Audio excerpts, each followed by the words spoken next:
Yeah, hi, welcome back, world. Beers with Max without the beer. We're sober. Liam Moroney, everybody. We're here. Liam has taken the high road. Myself, I am taking it easy because I broke my foot. As if you're following Beers with Max, I did break my foot playing ping pong, if you can believe it, Liam. That is not a combination I've ever heard as an injury and cause of injury. Yep. Well, we try and do new things. We try and break ground here on Beers with Max. I was just chatting with and making the clippies with your buddy Dale Harrison the other day, coming to us live from the Bat Cave. Yeah, you're setting a bar that I'm going to glide comfortably underneath, both on background and level of intelligence. Well, I'm excited. I think I started following both of you, and I'm a big fan of the strong opinions and the reality.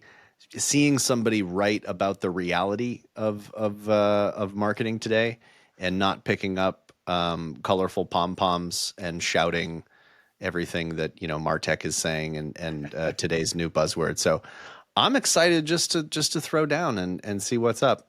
I'll give you a funny story. So, speaking of Dale, Dale and I met because I posted something on LinkedIn that was, in hindsight, probably one of the talking points that you're talking about, the Happy Martech language. He came, this is a couple of years ago, and eviscerated me in the comments.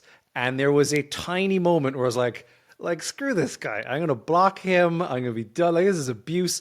And then I had a moment where I was like, I actually can't disagree with anything he said. And I had an existential crisis.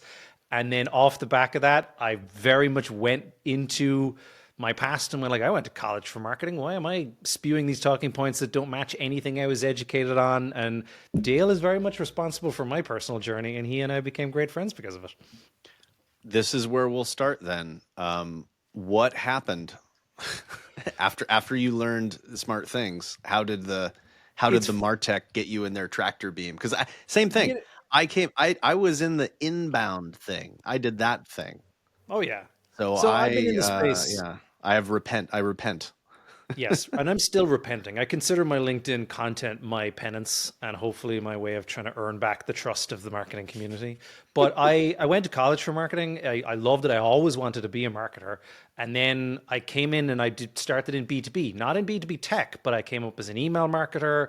I worked in the food service industry. I worked for Guinness at one point, because why not be a cliche? And then I managed to break into tech. I wanted to go into tech, and I got my start in ad tech. And I remember coming in the door and I thought I had ideas. I was going to do a SWOT analysis. I was going to do all the usual stuff we did in college. And I was more or less told, no, actually, that's not how it works here. This is different. And I remember kind of going okay. I mean, I was young enough that I sort of went along with it. And then I spent 15 years in the tech space, mostly in the startup realm. And I got fully indoctrinated. I just assumed this must work because everybody else said it works. And I became an evangelist for it. I mean, my career did well because I did good demand gen. My dashboards looked amazing. And then somewhere along the lines, I just had that sort of this doesn't feel like it's intellectually honest. I wouldn't respond to this kind of marketing. It feels overly simplistic, but like a lot of people, I think I hung on to my ideas and just said, no, I must be wrong. There must be more to it. Smarter people than me have said this works. And then I think luckily Dale came along, cracked my head open. And then I had what was a very genuinely difficult time processing it. I talk to him about this all the time. I liken it to coming out of a cult, because I resisted it at first. And I was like, no, you must be wrong. You've provided all this evidence and citations, but it can't be true, because what does it mean if I've been wrong for 15 years and my career is based on a lie? But I came around to that because I do think that's what it was. There's a good title for the episode: marketing career. Your marketing career is based on lies. I had the same experience, but a different point of realization. So I was in the inbound thing, Right. and big orange pom poms, at the events, the biggest event. I had ever been to. Wow, thought leaders, and it's the idea of create the content and the buyers are going to show up, Oh yeah, feel the dream But strategy. yeah, but the thing is, I was always meant to do my own thing. I was running an agency. I was running an inbound agency for a number of years, and it was time to go out on my own. I found my thing, and day one, I almost wrote, the blog article.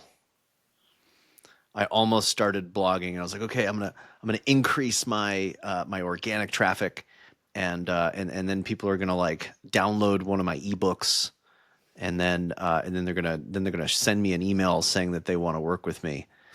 And just the reality of like I only have a few months until I run out of money.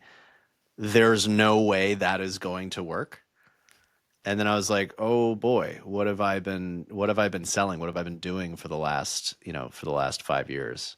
Yeah. And that was actually the day that I started Beers with Max, because I was like, well, I need conversations. My business lives and dies by my ability to get on, just to get conversations. Forget about sales conversations. Forget about people being ready to buy. I just need conversations with the people that I want to work with. And that's when I came up with the subject line, "Would you like to have a beer?" And 10 years later, that's how I meet people and talk to people and create content. But yeah, the sobering reality of people, if people come to you, it is pepper on the steak. It makes it taste better, but you cannot survive waiting for people to come to you. The That's a the great steak is the analogy. intentional relationship development, the ownership of like, I will build this relationship with you. Anyway, And I that's think my that story. bit is key. And that I think is what I've latched onto in a lot of the way that I talk about things on LinkedIn. And I try to talk it through the lens of a recovering cult member. So I'm trying to remember the position that I was in because, and Dale and I take different approaches. We're good cop and bad cop, where I will try and kind of go like, I know where you are. Come be over here. The water's fine. And then Dale swoops in and just like sucker punches people with reality. So, different strokes for different folks. But I do try and talk about it through that lens. And I think the thing that gets me a lot is that being in control aspect. And I think that's the bit that I get up in arms on this about marketing a lot, because we have this horrible company centric mindset about marketing. We assume that we are in control. We are making decisions that act like we can move people through a journey of our design. We think we can get people to be ready. Even some of the terminology, I do believe semantics matter. And I believe the terms that we use define a lot of the actions. And even when you look at terms like nurturing, it assumes that people are not in agency of their own things. We're getting them ready. We're preparing. We're talking about them like they're a tomato plant in a greenhouse getting ready to be picked when they're ready. It's Yeah, just a or a terrible way to child, describe people. or a child. Like Or a we're child. It's literally very like nurturing this child. infantilizing your own audience is not a good approach.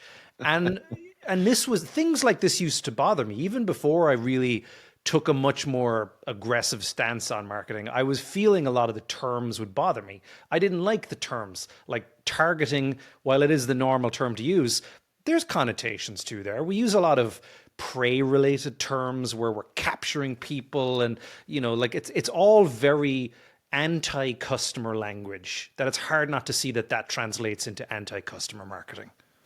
Yeah, yeah. I should probably stop telling people that they need to hunt and kill for themselves. There's know your audience. Obviously, that works with some people and doesn't. And I think it's more about, does it cause me to do things that treat my audience like that? And Mm, that's when it's problematic. yeah. And so one of the big things that I've been reading from you that I really I think is foundational is that you can't convince people to buy, or you can't get them to be ready to buy. The thing that I can control is my own behavior. And that behavior is to be genuinely curious and to collaborate with people. And just like we're doing now, let's create some content that would be fun and mutually beneficial. And look, if somebody says one of my trigger words during that process, they've magically decided that something I contribute to is going to be their most important thing for for the quarter, then yeah, I'll speak up and say, hey, I actually might be able to contribute to that professionally. But the thing that you can control is, I think, the only thing that you can control is that consistent behavior, and you better be sure that you're doing the right thing and something that doesn't piss people off Yeah. And I and think that what you just contributes to described others. is really interesting because like I know you talk about it like it's the like and if there's a moment when I can speak up, but I think when you really boil it down, a lot of marketing is just telling people when to think of you. You're giving them places to think of you. And there's the most direct human to human version of that, which is exactly you're in a conversation. You're like, I do that. I remember when I first went on the agency consulting side, I met with a bunch of other agencies who I had known from when I was in house, and they all asked me the same question. When should I think of you? Where should I bring you up in a conversation? Yeah, Most marketing is exactly that. And I think that's such a subtle difference because we treat it like it's our job to persuade you to buy, but that's not how it works. We just have to give you reasons to think of us in a positive fashion when you have something that we do. yeah, yeah. If I went around telling people that they need to redo their services, that's going to piss some people off. Yeah. And I'm not, and you know what? They're not going to be happy to give me a call and talk to me when they're considering prioritizing that. I wouldn't be a fun person to talk to. And there's so But much anyway, that's science behind that too, though. Like all the consumer behavior, when you get deep enough, even though it's intuitive to know that, all the research supports that because what you're doing is you put people into defensive positions. They start to think like, who are you attacking me, telling me that I need you? Like but that's what marketing often is at scale. It's telling people that they need us. And all it does is get them to just get on the back foot and go like, I don't know, like prove it. yeah. Yeah. One thing that I've been thinking of lately is how or the lack of marketers actually speaking with their target audience. Have you noticed that?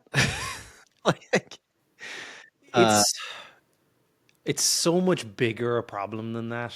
I think it's that it's you see on LinkedIn a lot. There is all the like, just talk to your customers, and you do realize there's crazy politics in a lot of companies where they're gate kept. Marketing isn't allowed near them.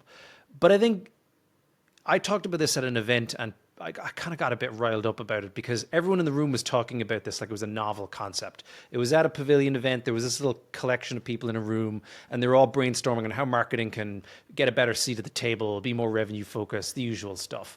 And someone said like, well, we should start to like have like a recurring connection with our customers where we get to talk to 1 to 2 customers per quarter. And I just put up my hand and went, that's the lowest expectation you could have for what your job is. how are we Like not doing that? Yeah. marketing in every other really respected industry where there is a genuine marketing function and a CMO leader, marketing's job is to own the voice of the customer. It's not even just, do I get to talk to the current customers that we have? It's, do we know what the market thinks of us? If they think of us, do we know where things are going in the market? Are there emerging competitors we should be aware of? Like and yet we're trying to get breadcrumbs to just have access to 1 or 2 conversations. Like we're Yeah. so far removed from where we need to be. Well, and talking with your customers is going to give you a very skewed view of the world. You need to be talking to people that don't know who you are, that are in the throes of, and they're about to go to one of your competitors if they do have that challenge. I mean, this is why people did focus groups. I I think know. they were called in previous centuries of marketing. How about we get the people that buy from us together and we talk to them. Yeah, what a novel concept. Crazy. And that's And been replaced by this Martech narrative of you don't need that. What you actually need is this funnel looking graphic and a bunch of tags to tell you what blog is working better. Or Martech will also tell you, well, you don't need to talk to anyone because we record all the sales calls and you can just listen to the outcome of those. And they are every bit as skewed as talking to your customers because you're getting survivorship bias. You're only talking to the people who made it to a sales conversation. So you're still lacking a view into the market. And Yeah.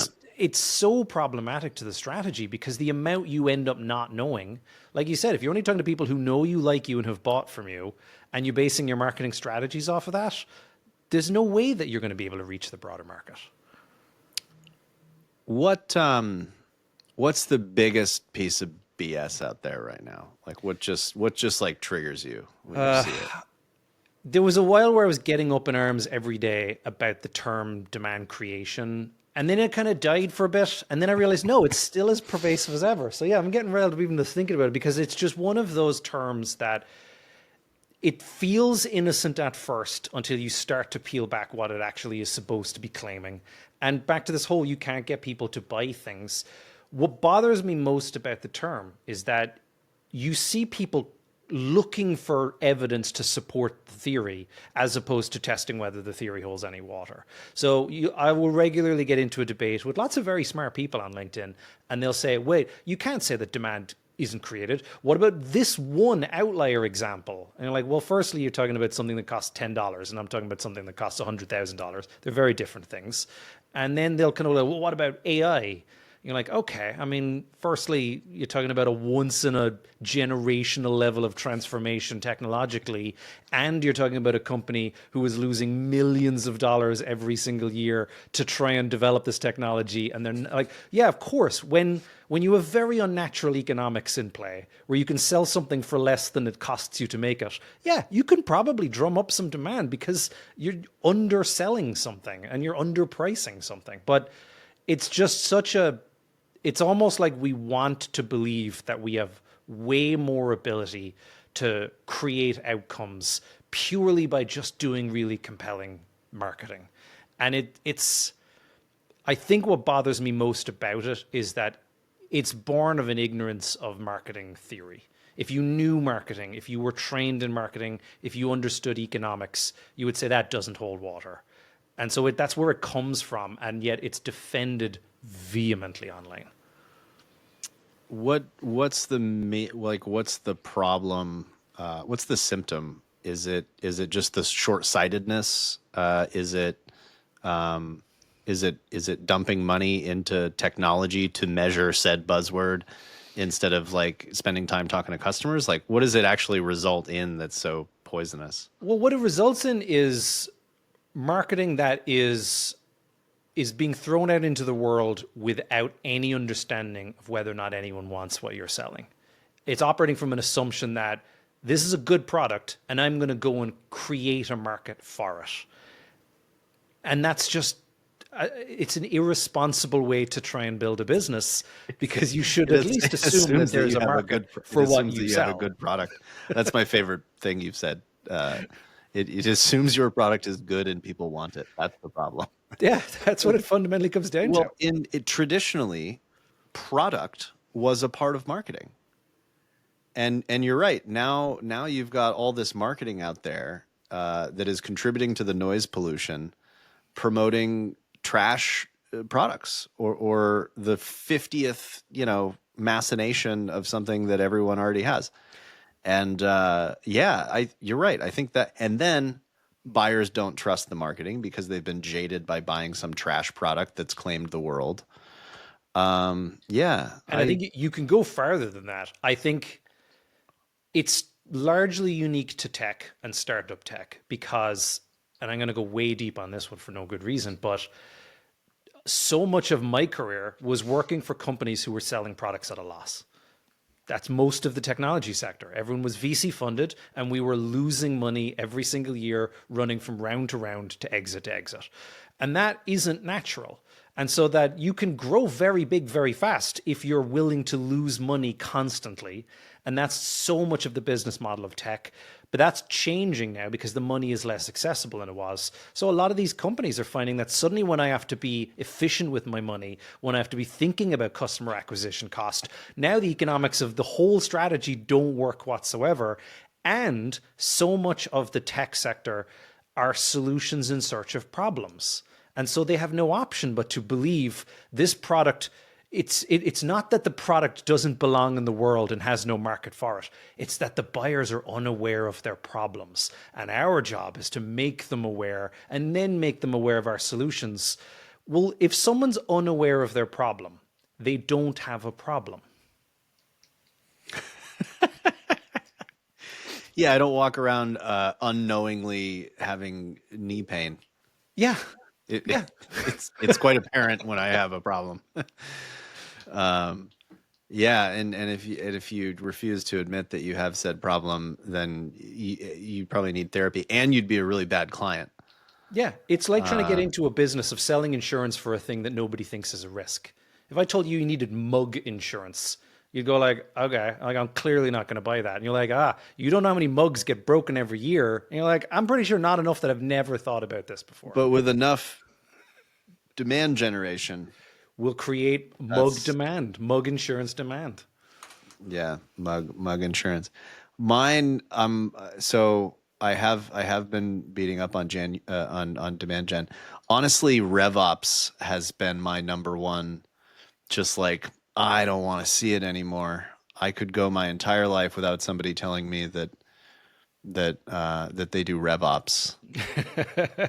it's Uh, it's created what again feels like a very defensible science, and therefore it's hard to pick it apart. But it's trying to manufacture marketing in a mechanical way, and it's not how it works. the reason I don't I think I have a personal connection to these martechs that, as you said, never needed to make money. They just needed to sell product. And for a decade, I watched them teach professional service companies that do need to make money. In fact, when they don't make money, it impacts people's lives negatively. And so I think RevOps is the final chapter in what started as inbound marketing, which, by the way, is just called marketing. And it is only one piece of what is required to maintain your livelihood. So inbound happened. And then they were like, "Oh, we need to capture more market share because there's no more demand. We've captured it all." And so they go after sales tech. They go after CRM space, and they give it away for free, mind you, if you remember that. Hmm. And so now everyone says, no, it's sales enablement.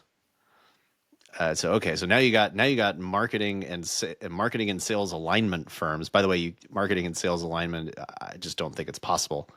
So now you got all these agencies that, if they were poorly positioned before, now nobody has a clue as to what they're doing.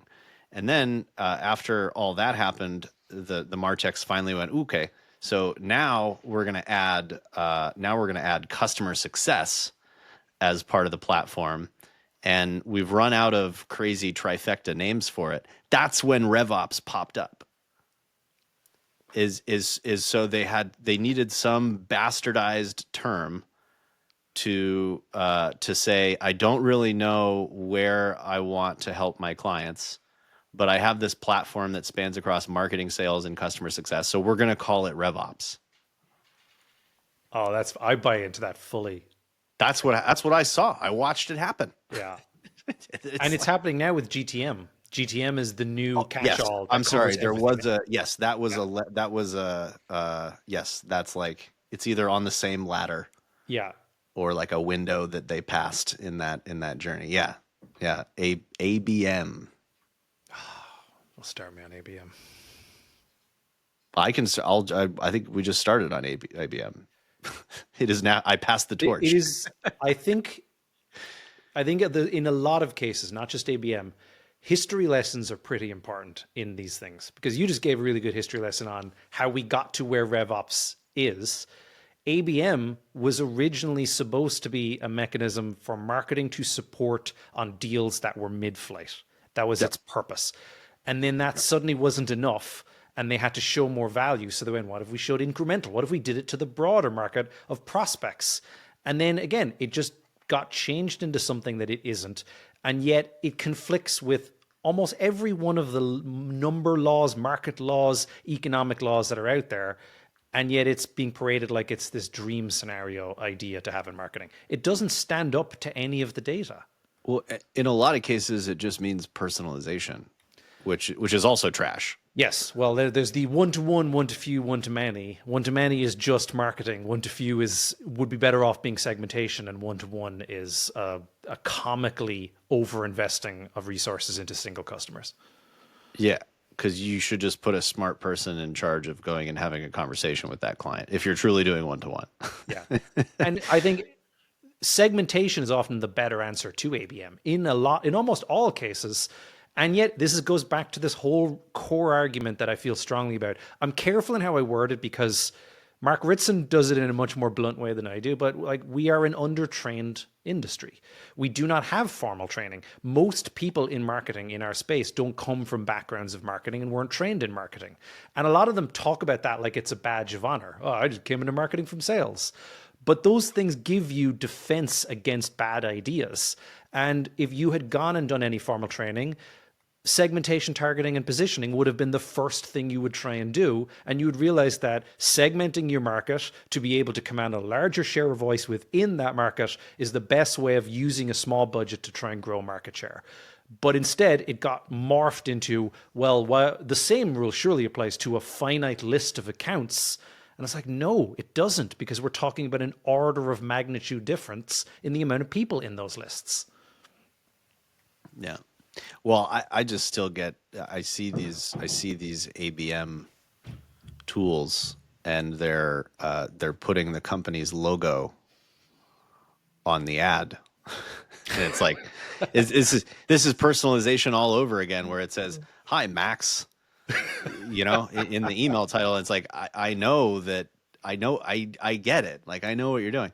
So, I just think it distracts people from the fundamentals. Segmentation is fundamental. You would have, in the little bit of formal training that we have, you would have learned about segmentation. Yeah. But yeah, we are the most densely populated group of bullshitters in the professional world, marketing. Yeah, that is sadly true. And I say that as someone who loves marketing. And we say things that, like, they're just not even plausible. Like, you talk about personalization. I worked in the personalization space for a while, and I remember the stats were always being thrown around. They're still being thrown around. Well, buyers crave personalization. They want to have personalized experiences and relationships with the brands. No, they don't. They don't. No one, like, what they mean to say is, don't serve me irrelevant crap. That's not a craving of personalization. that is an anti-spam statement. Yes. Yes. Yeah. Man, that's like saying I feel so much better about the email that starts with "Hi, Max," instead of, "Hey, next person on my lead list." Well, you don't feel that, which at this point I would find humorous, and I would probably read that email. It's just like, "Look, my name is Bill. I'm sending this because you're the next person on my list. I haven't done any homework, but here's what I got." I would respect the honest. honesty, if nothing else. I got an email the other day that said, "Hi, Max. This is not a pitch." And I posted on LinkedIn because the rest of the email was a whole pitch. And I took an updated screenshot today, and the screenshot is 4 more messages from the same person continuing to make the pitch. Oh my God. And the fun part is you can still see in the first email, because it makes it smaller, but you can still see this is not a pitch. And now he's 4 emails deep. Oh That man, I don't. I got an amazing cold email. I make these videos where I film them in the woods, and someone sent a cold email to me that started with the line, "I love those silly videos you do." And I was like, bold strategy to tell me that I'm an idiot, but sure, I'll entertain it. You're so. I love how unprofessional you are. It's silly. You just like. I love how every once in a while you come up with something interesting. Yeah. Man, well, I mean, let's not even get into that to that side. Maybe it was Dale that was talking about the whole reason that this SDR, sales development representative, cold caller for those that are using, at home terms. The reason those exist is because of the failure of marketing. I think that's or the lie that they are generating. What do they call it? Is that marketing qualified leads? Does that mean that sales should call them, or is it a sales qualified lead? I don't remember. I haven't. You know what? I haven't done my inbound marketing certification in a few years, so I've got to brush up on what that's called.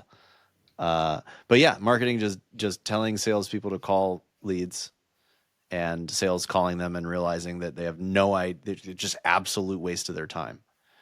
And Yeah, so, it's yeah. all down to that whole mechanical marketing. And it's the assumption that marketing's job is to produce things for sales. That I think is probably one of the most fundamental places that this whole thing breaks down because marketing, and you can take this quite far. It originally was that marketing's job was to get leads for sales. And so marketing went down the lead gen path. Millions and millions were spent, billions in that entire category. And then we all realized that leads alone weren't enough. So they had to have some layer of quality. So marketing has to be something of a gatekeeper towards this, like put a Mhm. level of quality so we can judge whether or not you're handing the right people over. And then the qualified lead thing came in. And then the bar had to keep getting lowered because the volume wasn't enough. So then marketing started lead scoring in order to try and identify another huge swath Oh of people God, that were lead scoring. qualified. But all of it is still in pursuit of the same thing, which is marketing's job is very often seen as sales enablement. Well, sales is too busy selling, so marketing has to be setting up the meetings for sales to do things with. And there is a part of marketing that does that, but we've made that the entirety of marketing. In Yeah. fact, the most current version, the most progressive thinking on marketing is, well, marketing should be held to a pipeline number or to a revenue number, but it's always a contribution of the total, which Mm. means the assumption is marketing is not driving the overall revenue of the company, it's contributing a piece of it, which means its only job is to give something to sales. Well, yes. So I think it's more of a that's silly. You don't need to do that, and more of a sure, of course you need to do that, and a bunch of other things. Yeah.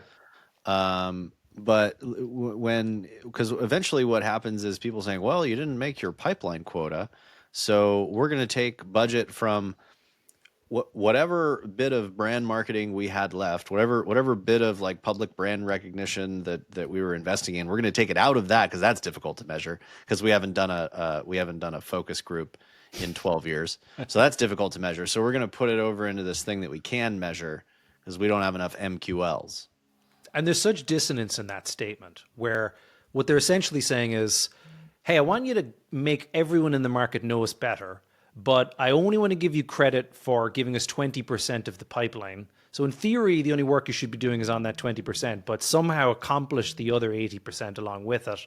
And it's like you can't make marketing responsible for a portion of pipeline as the credit they get while holding them accountable for 100% of the pipeline to make aware of the brand. You cannot do two things. And by the way, this all assumes that you have a product that people want. Yes, but we're all in pursuit of the mythical product market fit. If you Uh, opened a shop on the corner and you were asked like, "Hey, how's business?" And you're like, "We're still waiting for product market fit." It's like, no, maybe you set up the shop in the wrong neighborhood, selling the wrong product to the wrong people. yeah, we're selling towels in the desert. No, that's the wrong analogy, but you know what I mean. I bet it would be a surfboard in the desert. There you go. Yeah. Because they use a lot of towels in the desert. Anyway, someone's gonna yell at me for that one. Moving on. Well, I'm so glad I finally got to meet you, and I'm sure we could. Beat up on terms and things, but maybe we do this again, and I'm maybe all we for it. maybe we like turn a corner and focus on the positive stuff out there because I think there's so much positive, and I get stuck